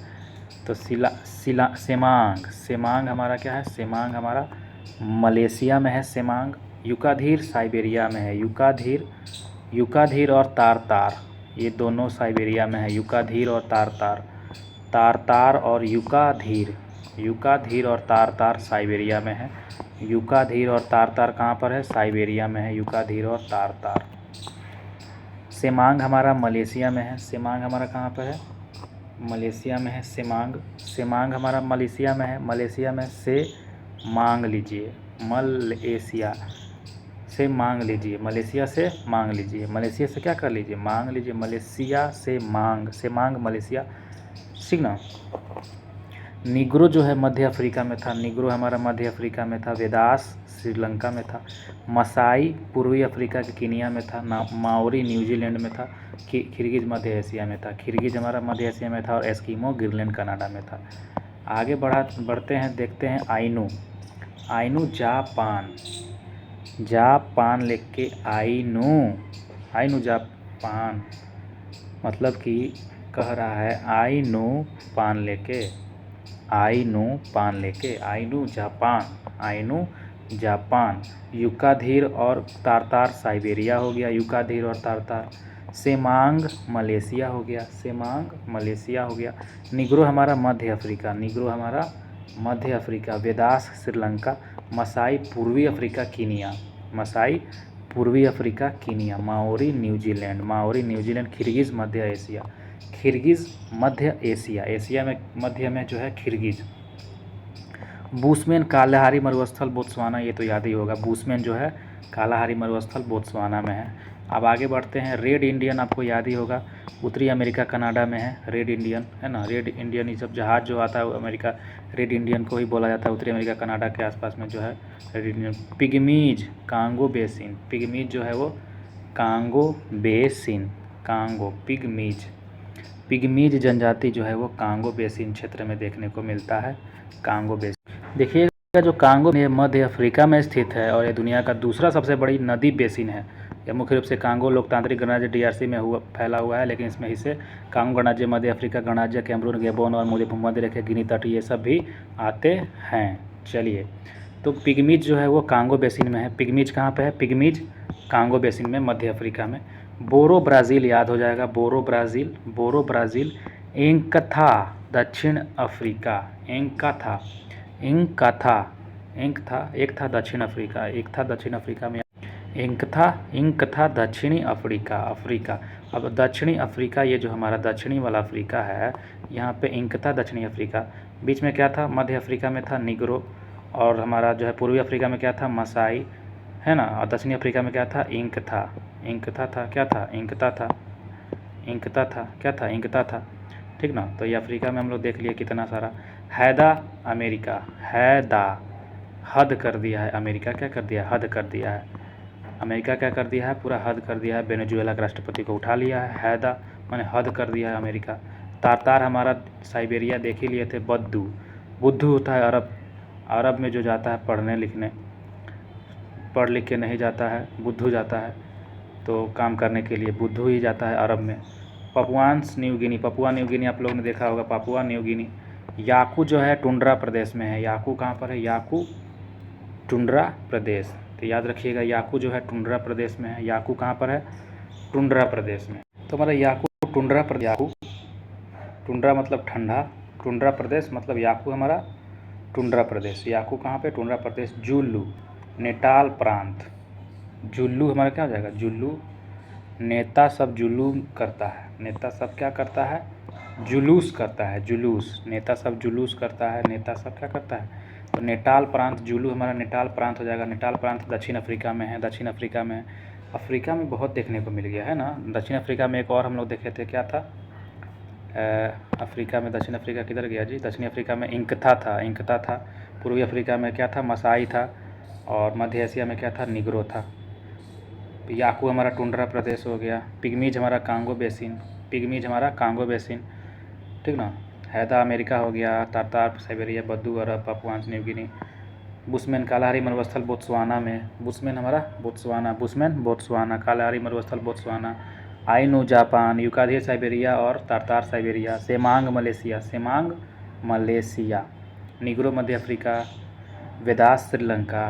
मसाई पूर्वी Africa. Kenya. Maori New Zealand, Maori New Zealand, Maori New Zealand में है, माओरी जनजाति न्यूजीलैंड में। खिरगिज मध्य एशिया में है। खिरगिज एक है जो, यही एक जो है कहाँ पे है? मध्य एशिया में है। खिरगिज मध्य एशिया में है। खिरगिज। Eskimo Greenland Canada. आशा करते हैं याद हो गया होगा आपको यहाँ तक। चलिए आगे देखते हैं इस विश्व के प्रमुख वनस्पति। सबसे पहले ट्रोपोफाइट देखते हैं। ट्रोपोफाइट उष्ण कटिबंधीय जलवायु वाली घास एवं वनस्पति को बोला जाता है ट्रोपोफाइट, है ना। ट्रॉपिक कैंसर गर्म वाला होता है ना, ट्रॉपिक कैंसर कर्क रेखा, तो ट्रोपोफाइट उसी से बना है। उष्ण कटिबंधीय वहाँ पे पाया जाता है कर्क रेखा के पास। तो उष्ण कटिबंधीय जलवायु पाया जाएगा और वहाँ पे घास जो वनस्पति पाया जाता है उसी को बोला जाता है ट्रोपोफाइट। अगर हम लोग वर्ड में चीर फाड़ करेंगे तो उसको पता चल जाएगा उसका मतलब। हाइग्रोफाइट, हाइग्रो, हाइग्रो का मतलब होता है आर्द्रता, हाइग्रो का मतलब होता है आर्द्रता, और हाइड्रो का मतलब होता है पानी, जल। तो यहाँ पे हाइग्रो फाइट दिया हुआ है, हाइग्रोफाइट। तो आर्द्रता वाली वनस्पति जो कि दलदली भूमध्य रेखीय उष्ण आर्द्रता वाली वनस्पति कहलाती है हाइग्रोफाइट। हाइड्रोफाइट देख लेते हैं पहले। हाइड्रोफाइट इसमें लगा हुआ है तो पानी होगा। पानी वाले क्षेत्रों की वनस्पति को बोला जाता है जल प्लावित, मतलब कि जल के ऊपर तैरना, जल प्लावित बोला जाता है। जल के ऊपर तैरते रहता है वनस्पति पानी के ऊपर, जैसे जमकुली अमकुली देखें ना, जलकुंभी सब, तो हाइड्रोफाइट बोला जाता है उसको, जल प्लावित क्षेत्रों की वनस्पति को। जीरोफाइट क्या होता है? जीरोफाइट तो उष्ण कटिबंधीय मरुस्थलीय क्षेत्रों की वनस्पति को बोला जाता है। मरुस्थलीय क्षेत्र, उष्ण कटिबंध में जो गर्मी वाला जो उष्ण कटिबंधीय होता है क्षेत्र, उसमें जो मरुस्थलीय क्षेत्र होता है उसको जीरोफाइट बोला जाता है। मरुस्थल में जीरो मतलब मरुस्थल में जाएगा तो आपको पानी मिलेगा, जीरो मिलेगा पानी। पानी क्या मिलेगा? पानी जीरो मिलेगा, एक भी बूंद भी पानी नहीं मिलेगा। तो मरुस्थलीय क्षेत्र जीरोफाइट हमारा उष्ण कटिबंधीय मरुस्थलीय क्षेत्र हो जाएगा। ये जो है उष्ण कटिबंधीय मरुस्थलीय क्षेत्रों की वनस्पति को क्या कहा जाता है? जीरोफाइट। मीसोफाइट क्या कहते हैं? मीसोफाइट तो शीतोष्ण कटिबंध क्षेत्र की वनस्पति को हम लोग मीसोफाइट कहते हैं। शीतोष्ण कटिबंधीय क्षेत्र की वनस्पति को क्या कहते हैं? तो मीसोफाइट कहते हैं। शीतोष्ण कटिबंधीय क्षेत्र की वनस्पति को क्या कहते हैं? मीसो। तो मीसोफाइट किसे कहते हैं? मीसोफाइट शीतोष्ण कटिबंध क्षेत्र की वनस्पति को। शीतोष्ण, शीत से याद रखना है मीसो, मीसो का अर्थ हो गया शीतोष्ण कटिबंधीय क्षेत्र, मीसोफाइट, ठीक ना। शीतोष्ण हो जाएगा मीसोफाइट, मेसोफाइट हो जाएगा शीतोष्ण कटिबंधीय क्षेत्र। मेसो से क्या याद रखना है? शीत याद रखना है, मेसो। क्रायोफाइट टुंड्रा एवं शीत प्रधान क्षेत्रों की वनस्पति को बोला जाता है क्रायोफाइट। तो ये हमारा मेसो या फिर क्रायो, ये दोनों शब्द जो है शीत से ठंडा से रिलेटेड है। तो मेसोफाइट शीतोष्ण कटिबंधीय क्षेत्र, क्रायोफाइट टुंड्रा और शीत प्रधान क्षेत्र, टुंड्रा और शीत प्रधान क्षेत्र वनस्पति को बोला जाता है क्रायोफाइट। और मेसोफाइट शीतोष्ण कटिबंधीय को, कटिबंध लगा हुआ है और यहाँ पे क्या लिखा है? टुंड्रा और शीत प्रधान क्षेत्र लिखा हुआ है। तो मेसोफाइट हमारा शीतोष्ण कटिबंध, क्रायोफाइट हमारा टुंड्रा और शीत प्रधान क्षेत्र। हेलोफाइट तो आपको पता होगा, हेलियो, हेलियो मतलब जो होता है नमकीन क्षेत्र में पाई जाने वाली वनस्पति को हेलियो बोला जाता है, हेलोफाइट। हेलोफाइट किसे कहा जाता है? तो नमकीन क्षेत्र में पाए जाने वाली वनस्पति को हेलो बोला जाता है। लिथोफाइट कड़ी चट्टानों में उगने वाली वनस्पति को बोला जाता है लिथोफाइट। लिथोफाइट, लिथो कड़ी चट्टान, चट्टान पे लात मारिएगा, लिथोफाइट कड़ी चट्टानों पर उगने वाली वनस्पति। कड़ी चट्टानों पर कड़ा कड़ा जो चट्टान होता है उस पर जो उगता है वनस्पति उसको बोलते हैं लिथोफाइट। लिथोफाइट कड़ी चट्टानों पर उगने वाली वनस्पति। हेलियोफाइट नमकीन वाला हो गया। क्रायोफाइट टुंड्रा और शीत प्रधान, क्रायोफाइट टुंड्रा और शीत हो गया। मीसोफाइट शीत कटिबंध हो गया। हाइड्रोफाइट हमारा जो है जलपलावी क्षेत्र जो है। जीरोफाइट हमारा उष्ण कटिबंधीय मरुस्थलीय क्षेत्र हो गया। हाइग्रो हमारा दलदली वाला जो आर्द्रता वाला हो जाएगा। ट्रोपोफाइट हमारा उष्ण कटिबंधीय जलवायु घास और वनस्पति हो जाएगा। उष्ण कटिबंधीय जलवायु घास, आशा करते हैं याद हो गया होगा। अब हम लोग को क्या देखना है, तो कार्य ऊर्जा शक्ति जो कि फिजिक्स में हम लोग को मिला था, ठीक ना। ये हम लोगों को इतना पढ़ना है, थोड़ा सा ही है, को पढ़ के इसको हम लोग कंप्लीट कर लेते हैं जल्दी से। कार्य ऊर्जा एवं शक्ति, चलिए देखते हैं कार्य ऊर्जा एवं शक्ति, है ना। तो ये हम लोग का है कार्य ऊर्जा और शक्ति। चलिए बढ़ते हैं हम लोग, पहले देखते हैं टॉपिक नंबर 3 को, फिजिक्स भौतिकी। कार्य वर्क क्या होता है। कार्य की माप लगाए गए बल, कार्य की जो माप लगाया जाता है, बल तथा बल की दिशा, बल जो लगा रहा है मापा जा रहा है और उसकी जो दिशा को मापा जा रहा है, दिशा में वस्तु के विस्थापन, वस्तु में क्या हो गया, मान के चलिए बल लगाया गया, यहाँ से वस्तु यहाँ पे आ गया तो इसका जो है विस्थापित हुआ ना, ये वाला विस्थापित हो गया एक जगह से दूसरी जगह, तो विस्थापन के गुणनफल के बराबर होता है। कार्य की माप लगाए गए बल तथा बल की दिशा की वस्तु के विस्थापन के गुणनफल के बराबर होता है। मतलब कि कार्य की जो माप है, जितना भी लगाया गया बल है उस पर, और बल की जो दिशा है, दिशा उस वस्तु के क्या हो गया, विस्थापन हो गया, और उसी दोनों के गुणनफल को, गुणनफल के ही बराबर को क्या कहते हैं, कार्य कहते हैं। यहाँ पे आप समझ सकते हैं, देखिएगा दिया हुआ है कि कार्य हो रहा है कब, जब कोई भी चीज़ एक जगह से दूसरी जगह विस्थापित होगा तभी ना कार्य कहेगा। यहाँ पे है हम लोग खूब जैसे दम लगा रहे हैं, कोई हिलिए डुली नहीं रहा है तो कोई कार्य हुआ नहीं हुआ। जब हिल के यहाँ पे आ गया तो क्या मतलब कि यहाँ से यहाँ विस्थापित हुआ, तो बल लगाएं तभी ना विस्थापित हुआ, तो बल लगाएं और विस्थापित हुआ, यही हमारा क्या कहलाता है, कार्य कहलाता है। क्या कहलाता है, कार्य कहलाता है। चाहे बल को आगे धकेले चाहे खींचे, कार्य तो करेंगे हम लोग, तो यही हमारा बल गुणे विस्थापन क्या कहलाता है, कार्य कहलाता है। नोट में देखिएगा, यदि बल F जो है तथा विस्थापन S, बल को हम लोग F से, फोर्स मतलब F होता है, तो बल को F से कहते हैं, विस्थापन को S से कहते हैं। विस्थापन हमारा क्या होता है, S होता है। तो बल F तथा विस्थापन S, इसके मध्य थीटा कोण बनता है। इसके बीच में क्या, कौन सा कोण बनता है, थीटा कोण बनता है। तो याद रखिएगा कि बल और विस्थापन के बीच में कोण बनता है थीटा, और ये आगे चल के फिर क्या बन जाएगा, तो हमारा वर्क मतलब होता है कार्य, W बराबर हमारा F हमारा जो है बल, और विस्थापन को बोलते थे S, और वहीं पे हमारा जो है थीटा बन गया, तो थीटा बन गया तो इसको भी हम क्या करेंगे, उसमें कॉस थीटा करके उसको हम लोग इंटू कर देंगे, तो FS कॉस थीटा हमारा बन गया। यहाँ पे ध्यान दीजिएगा, यहाँ पे दिया हुआ है ना FS कॉस थीटा, तो वर्क बराबर हमारा हो गया F into S dot cos theta, मतलब कि कार्य बराबर बल गुणे विस्थापन इंटू कॉस थीटा, ठीक ना। ध्यान में रखिएगा, आगे चलते हैं। बल एवं विस्थापन के बीच का कोण जो होता है वो 90 डिग्री होने पर किया गया कार्य शून्य होगा। मतलब कि बल, ये बल हमारा है और ये विस्थापन है, इनके बीच का कोण अगर 90 डिग्री ऐसा हो रहा है तो समझिए किया गया कार्य क्या होगा, ये शून्य होगा। क्या होगा, शून्य होगा। जैसे में देखते हैं, अगर कोई कुली है, कोई भी कुली है बोझा उठाने वाला, x kg का भार, मतलब मान के चलिए 10 kg का भार लेकर मीलों दूर तक चलता है, भार मूड़ी पर लिया हुआ है, चलते जा रहा है, तो किए गए कार्य का मान शून्य होगा। क्यों शून्य होगा, चलिए देखते हैं। तो जो है x कुली का x kg का भार जो है लेकर मीलों दूर तक चलता है, तो किए गए कार्य का मान शून्य होगा, क्योंकि बल एवं विस्थापन के बीच का कोण 90 डिग्री है।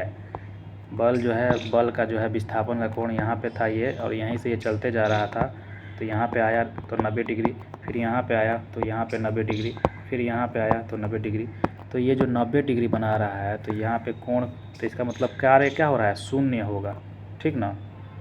यहाँ पे देखिएगा, जब भार को सिर पर रखकर क्षैतिज या फिर हॉरिजॉन्टल दिशा में चलता है तो उसके द्वारा लगाया गया बल जो है ऊपर की ओर होता है। किधर होता है, ऊपर की ओर, और विस्थापन तो सामने की ओर होता है, चूँकि इनके बीच में कोण 90 डिग्री बना, ऊपर और इधर सामने 90 डिग्री बना ना ये, और कोस 90 डिग्री का मान 0 होता है। कोस 90 डिग्री का मान क्या होता है दोस्तों? 0 होता है, इसीलिए कुल कार्य हम लोग शून्य बोलते हैं। देखने में तो लगता है कि वह कार्य हो रहा है, लेकिन अब भौतिकी के क्षेत्र में वो देखा जाए तो वो कार्य शून्य कहा जाएगा। इसको याद रखिएगा, बहुत इंपॉर्टेंट है, ठीक ना। यहाँ पे देखिएगा, भौतिक कार्य होने के लिए बल और विस्थापन का एक ही दिशा में होना या उनके बीच 90 डिग्री से कम कोण होना जरूरी होता है। यद्यपि कुली शारीरिक रूप से तो कुल ऊर्जा खर्च कर रहा है शरीर से, लेकिन थक रहा है, लेकिन विज्ञान उसे शून्य कार्य मानेगा, क्योंकि गुरुत्वाकर्षण के विरुद्ध कुली भार को नीचे गिरने से रोकने के लिए ऊपर बल लगा रहा है। किधर? ऊपर बल लगा रहा है। और विस्थापन जो है, कुली आगे क्षैतिज की ओर बढ़ रहा है, ठीक ना। और देखिएगा यहाँ पे कह रहा है लंबवत स्थिति, बल और विस्थापन के बीच का कोण 90 डिग्री है। गणितीय रूप से देखा जाए तो ये जो है वहाँ पे W = FS cos थीटा जो है, चूँकि cos 90 डिग्री जो है वो 0 डिग्री होता है, इसलिए परिणामी कार्य शून्य माना जाएगा। कुली द्वारा कार्य केवल तभी माना जाएगा जब वो सीढ़ियाँ चढ़े, ऊंचाई बदले, ऊंचाई को भी बदले, या भार को ज़मीन से उठाकर सिर पर रखे। कि अगर ज़मीन से उठाकर सिर पर रखता है तब उसको हम लोग कार्य मानेंगे। ऊंचाई बदलेगा, नीचे से ऊपर जा रहा है, तब हम लोग समझेंगे। या फिर वो क्या करेगा, केवल तभी मानेगा जब वह सीढ़ी पे चढ़ेगा, ऐसे करके तब वो हम लोग बोलेंगे कि कार्य कर रहा है, ठीक है ना। अब आगे देखते हैं यहाँ पे बल एवं विस्थापन। बल एवं विस्थापन के बीच 0 डिग्री का कोण होने पर बल और विस्थापन और बल का कोण 0 डिग्री है। क्या है? कोण 0 डिग्री है, मतलब यही हो गया सीधा। और कार्य अधिकतम होगा। ये देखिएगा, अगर बल और विस्थापन पर 0 डिग्री का कोण हो रहा है, ये तो 180 हो गया, 0 डिग्री पर कोण हो रहा है, तो ये हमारा क्या हो जाएगा? कार्य हम लोग अधिकतम मानेंगे, सबसे ज़्यादा कार्य मानेंगे। अगर बल और विस्थापन के बीच में कोण 0 डिग्री होगा तो कितना कोण मानेंगे? बहुत ज़्यादा कार्य मानेंगे, अधिकतम कार्य मानेंगे। यहाँ पे ध्यान दीजिएगा, बल और विस्थापन के बीच 0 डिग्री का होता है तो कार्य वर्ग का मान अधिकतम माना जाता है, क्योंकि सूत्र होता है FD cos थीटा। यहाँ पे जो है थीटा, उसके बीच का कोण गणितीय रूप से अगर देखा जाए तो थीटा का मान cos 0 डिग्री का मान होता है 1, जो कोसाइल फलन का उच्चतम मान है। ये क्या है? 1 जो है उच्चतम मान होता है, cos 0 डिग्री का मान होता है 1। इस स्थिति में बल पूरी तरह विस्थापन की दिशा में ही लगता है, जिससे पूरी ऊर्जा कार्य में बदल जाती है। यदि कोण बढ़ता है तो cos थीटा का मान घटने लगता है और कार्य भी कम हो जाता है, ठीक ना, ध्यान में रखिए। चलिए देखते हैं, किया गया कार्य धनात्मक तथा शून्य हो सकता है। कार्य धनात्मक भी हो सकता है, कार्य ऋणात्मक भी हो सकता है, कार्य शून्य भी हो सकता है। देखिएगा, ऊर्जा, एनर्जी, किसी वस्तु की कार्य करने की क्षमता, उस वस्तु की ऊर्जा कहते हैं।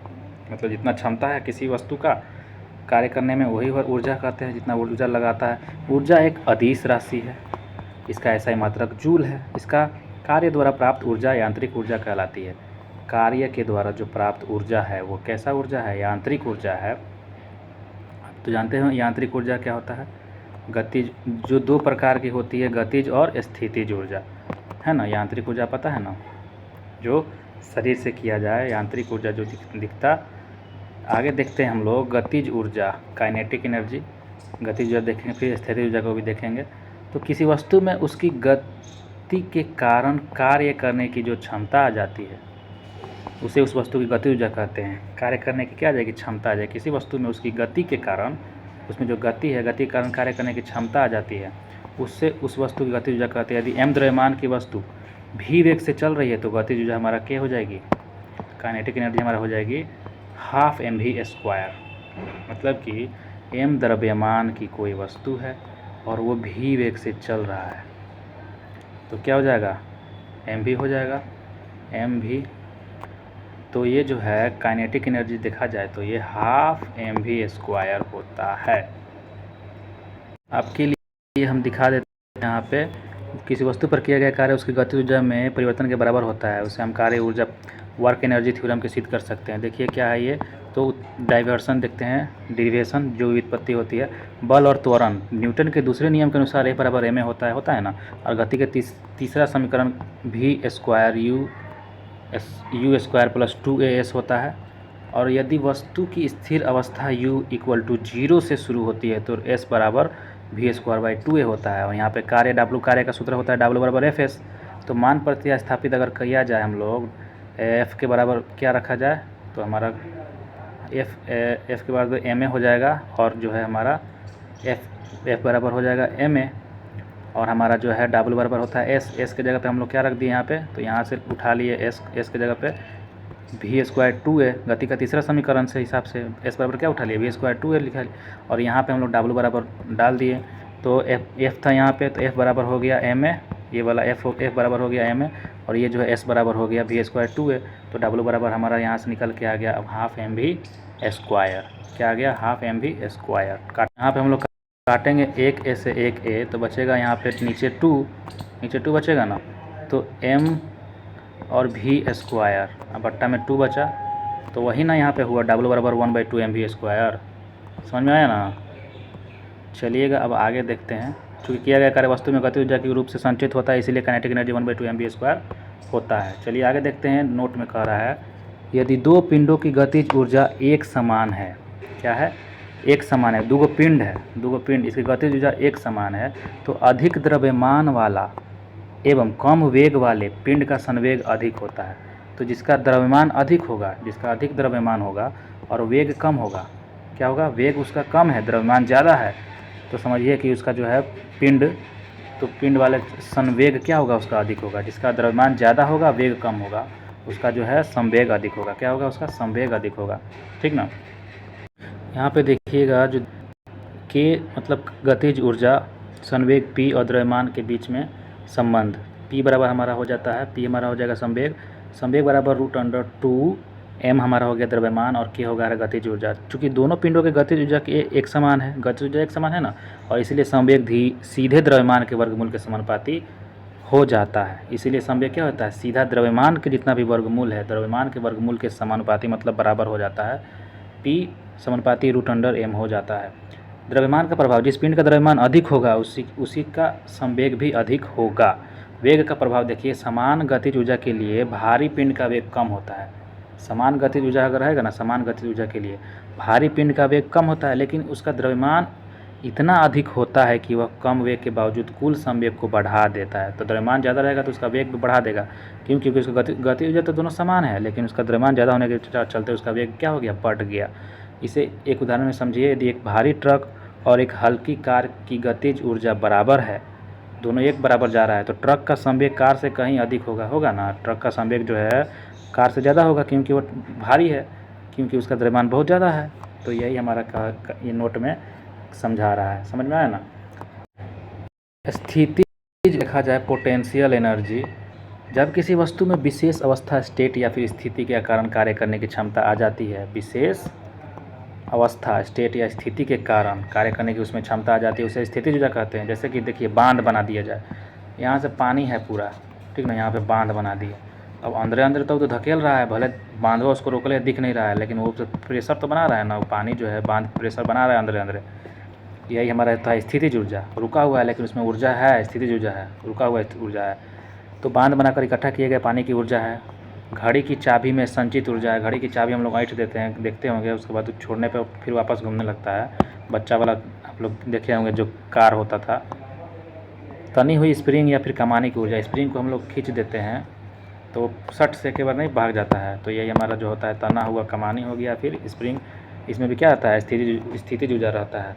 गुरुत्व बल के विरुद्ध संचित स्थितिज ऊर्जा का व्यंजक है। गुरुत्व बल जो है नीचे, उसके विरुद्ध में जो है होता है ये संचित स्थितिज ऊर्जा का व्यंजक है, PE, potential energy equal to mgh। क्या होता है, पोटेंशियल एनर्जी होता है mgh, और काइनेटिक एनर्जी क्या होता है, हाफ mv स्क्वायर, हम लोग देख लिए थे।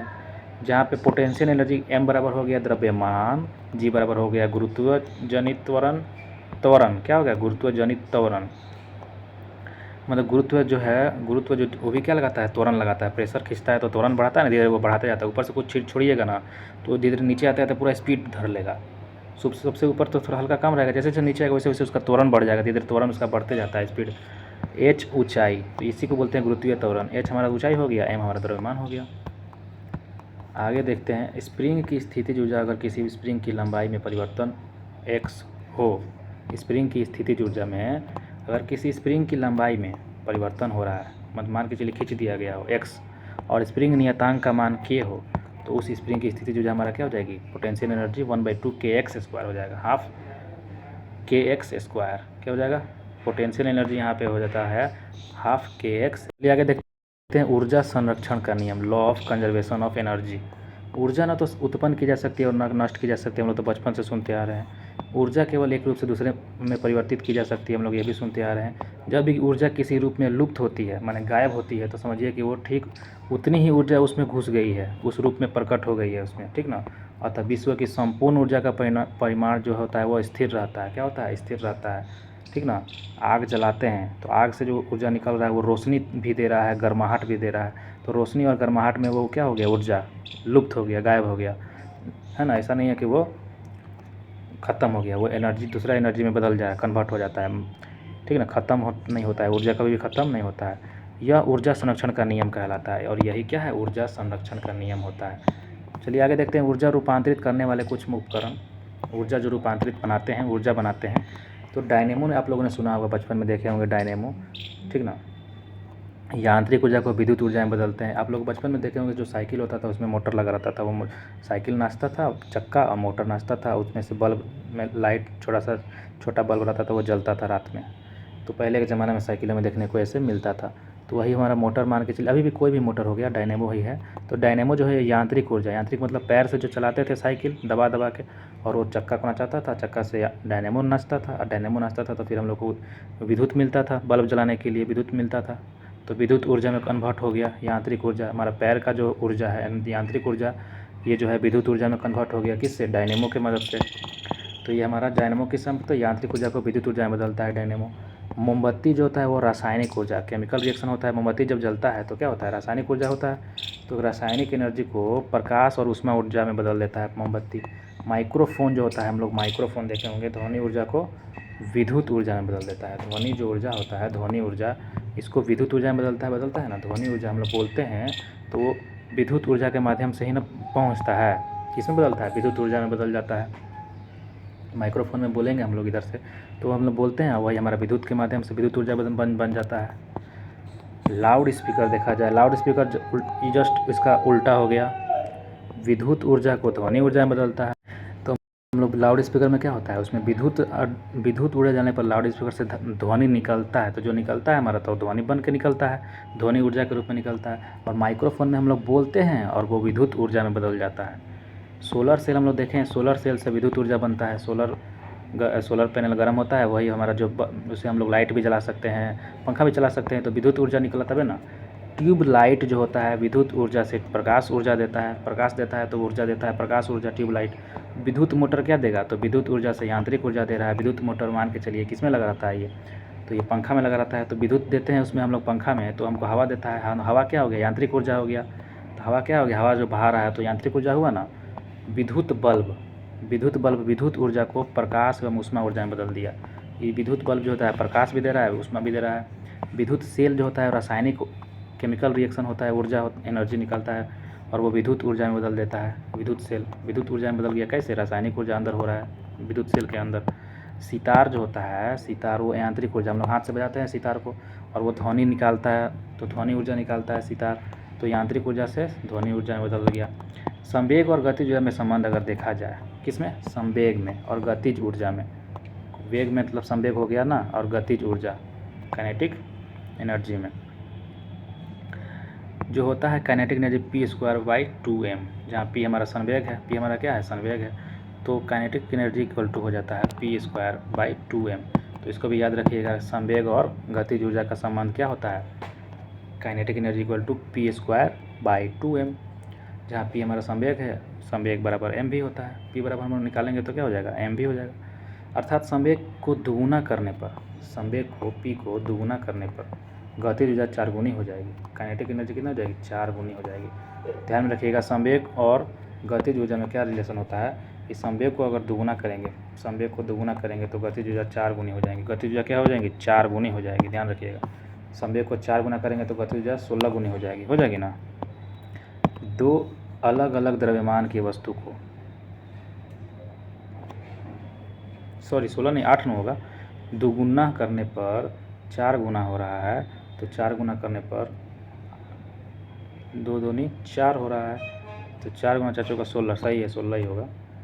दो अलग अलग द्रव्यमान की वस्तु का अगर संवेग समान हो तो गतिज ऊर्जा हल्के वाले का अधिक होता है। मतलब कि दो अलग अलग द्रव्यमान है, अलग अलग द्रव्यमान अलग अलग है द्रव्यमान, और वस्तु का अगर संवेग समान रहेगा, वेग मतलब कि दोनों को समान रहेगा, तो गतिज ऊर्जा हल्के वाले का अधिक होगा। गतिज ऊर्जा किसका रहेगा? हल्के वाला का अधिक रहेगा। ठीक, गतिज ऊर्जा किसका ज़्यादा रहेगा?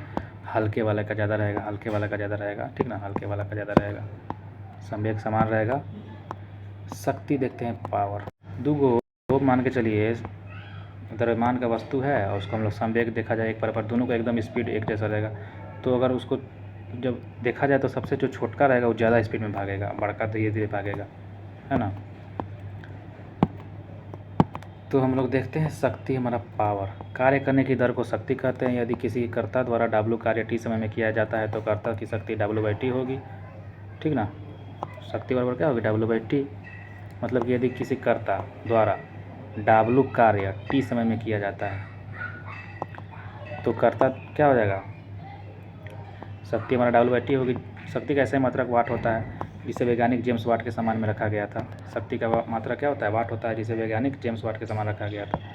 ठीक ना, आगे देखते हैं। वैज्ञानिक जेम्स वाट के समान में रखा गया है। ये शक्ति बराबर कार्य बटा समय होता है ना, जिसको जूल बटा सेकेंड भी बोल सकते हैं। कार्य का जूल होता है, समय का सेकेंड होता है, जिसको बोलता है जूल बटा सेकेंड को वाट बोलते हैं। 10⁻7 अर्ग बटा सेकेंड हमारा ये हो गया। वाट बराबर क्या हो गया? 10⁻7 अर्ग या फिर सेकेंड। 1 किलोवाट 1000 वाट होता है ना, या फिर 1 MV बराबर 10⁻6 वाट। 1 MV 1 मेगावाट, 1 किलोवाट बराबर 1000 वाट, और 1 मेगावाट बराबर 10⁻6 वाट। 10/6 को अगर 0 बैठा दिया जाए तो हमारा क्या हो जाएगा? 1 मेगावाट हो जाएगा।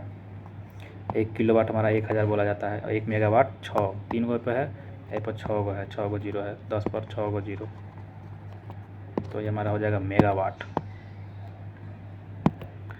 शक्ति के एक और मात्रक अश्वशक्ति होता है। अश्वशक्ति इकाई जेम्स वाट के द्वारा दिया गया था।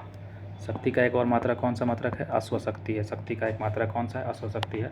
अश्वशक्ति इकाई जेम्स वाट के द्वारा दिया गया था। अश्वशक्ति जो है, अश्वशक्ति इकाई जो है जेम्स वाट के द्वारा दिया गया था।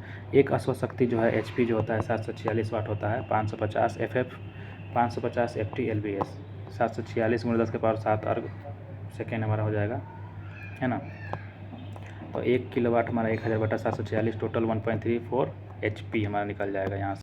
वाट बराबर हम क्या देखे थे? 10⁻7 अर्ग था ना, तो यही 746 वाट 10⁻7 अर्ग हमारा हो गया।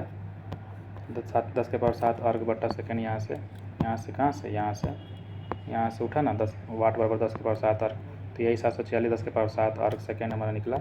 और 1 किलोवाट, अब देखिए 1 किलोवाट बराबर क्या हो गया? 1000 से हम लोग 746 से भाग दे देंगे तो हमारा हॉर्स पावर निकल जाएगा 1.34 HP। मतलब एक अश्वशक्ति हमारा निकल जाएगा। 1000 से हम 746 में क्या दे देंगे हम लोग? तो 746 हम लोग भाग दे देंगे तो वाट सेकेंड देखते हैं। वाट सेकेंड जो होता है WS, watt second. 1 watt second, 1 watt into 1 second equal to 1 joule. मतलब कि 1 वाट अगर 1 सेकेंड तक काम करेगा तो हमारा 1 जूल कार्य किया। कितना जूल? 1 जूल कार्य किया। 1 वाट WH मतलब कि 1 वाट घंटा अगर हो जाए तो वही हमारा 3600 जूल हो जाएगा। 1 किलोवाट बोला जाए तो 36 पर आप समझिए 3 गो 0 और बैठा दीजिए तो हमारा 3.6 × 10⁻6 जूल हो जाता है। 1 किलोवाट कितना हो जाएगा? जब हमारा 1 वाट है 3600 जूल, 1 वाट हमारा 3600 जूल है। ठीक है, अब 1 पर हमारा किलोवाट 1 2 3 गो 0, तो 3600 पर 3 गो 0 और बैठा दीजिए, 1 2 3 गो 0, तो 3.6 पर कब बैठ गया? 3 3 6 बैठा ना, 6 गो जूल।